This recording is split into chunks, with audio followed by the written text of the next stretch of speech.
அண்ணா பண்ணது என்ன? திராவிட முன்னேற்ற கழகம் தான் வச்சாரு. அப்ப சட்டத்திட்டத்தை எழுதும் போது கலைஞர் கிடையாது. ரெண்டாவது சட்டத்திட்டம் எழுதும் போது தான் கலைஞர் இருந்தாரு.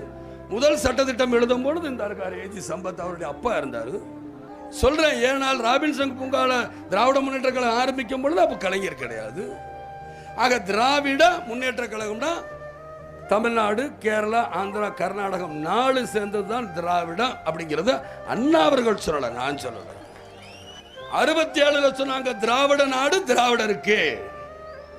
அப்ப அந்த கட்சியை தடை பண்ணணும் மத்திய அரசு சொல்லும் பொழுது சீனா படையெடுத்த நேரம் இந்தியாவில் 67 திராவிட முன்னேற்றங்கள் ஆட்சிக்கு வந்தோன்னு சொன்னாரு, தேசத்திற்குள் நான் திராவிடத்தை கொண்டு வந்து விட்டேன், இந்தியாவுக்குள்ள நான் திராவிடத்தை கொண்டு வந்துட்டேன், 4 மொழியிலையும் 4 மாநிலத்திலும் கூட்டாட்சி வித்து நடத்துவேன்னாரு.